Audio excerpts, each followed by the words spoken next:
जी। मैं बालम सिंह राणा जी। इस वक्त विकास खंड कलजी खाल की पट्टी मनियार से हूँ। जी। मैं ग्राम हंसुड़ी जी। डंगू के जो जी। ये तोक है, जी। यहाँ पर मैं इस समय अबीर भाई साहब के साथ में हूँ, जो कि शाम को एक सैर के वक्त मेरे को यहाँ पे अचानक उनसे भेंट हुई और उन्होंने एक परिचय कराया इस प्राकृतिक सुंदरता से, नैसर्गिक सौंदर्य से जो ये भरा हुआ है ये क्षेत्र, ये चीड़ के पेड़ों से आच्छादित ये इलाका। और यहाँ पे देख सकते हैं कि सबसे टॉप का ये इलाका है और यहाँ पे इतने सुंदर खेत कोई कल्पना नहीं कर सकता है। यदि कोई नीचे की उपत्यका से इसको देखेगा, यदि कोई नीचे की उपत्यका से इसको देखेगा तो उसको एक विश्वास नहीं होगा कि यहाँ पे इस तरीके के खेत होंगे जिस पर कभी खेती होती रही होगी। और आज यहाँ पर ये चीड़ के वृक्ष यहाँ पे लगे हुए हैं और इनकी हरियाली देखते ही बनती है। उधर है बांज के पेड़।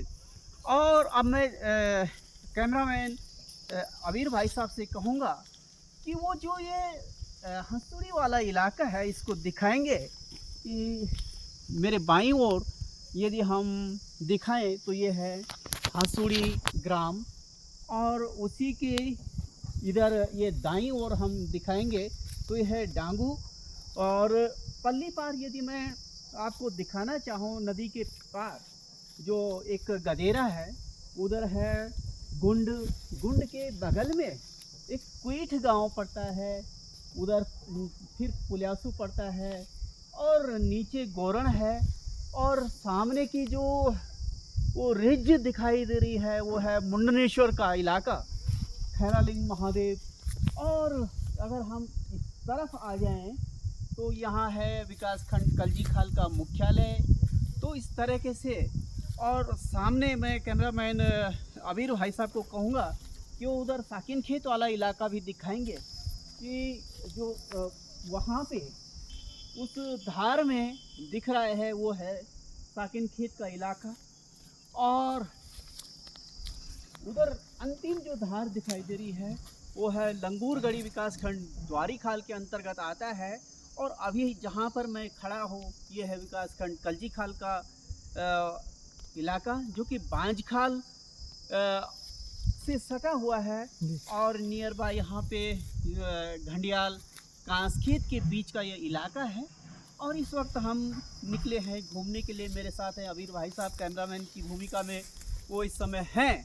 और हमने सोचा कि इस जो भौगोलिक क्षेत्र है इसको थोड़ा सा अपनी यादों में संजो के रखते हैं कि आज हम 4 नवंबर की शाम को इस वक्त घूमने निकले थे और हमने देखा कि इतनी ऊंचाई पर इतने सुंदर खेत हैं यहाँ पे जो कभी आबाद रहे होंगे और आज ये वीरान पड़े हुए हैं, सिवाय खेतों के। और इनमें जो चीड़ के पेड़ हैं वो आज ये लबालब हरियाली से हो रखे हैं। तो ये इलाका सौंदर्य से भरपूर है। और इस इलाके में यदि आप देखें तो लगभग हर एक गांव में आज जो सुविधाएं हैं, सड़कों से कनेक्टिविटी हो रखी है और अधिकांश जो भाग है वो पलायन की ओर अग्रसर हो चुका है।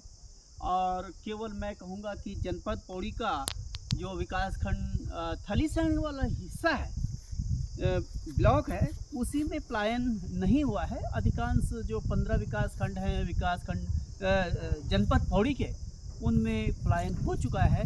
तो आज की ये मैं अब संध्या की जो रश्मियाँ अब अस्त होने जा रही हैं इस रिज से सादर अभिवादन करता हूँ कैमरामैन अबीर भाई के साथ बालम सिंह राणा।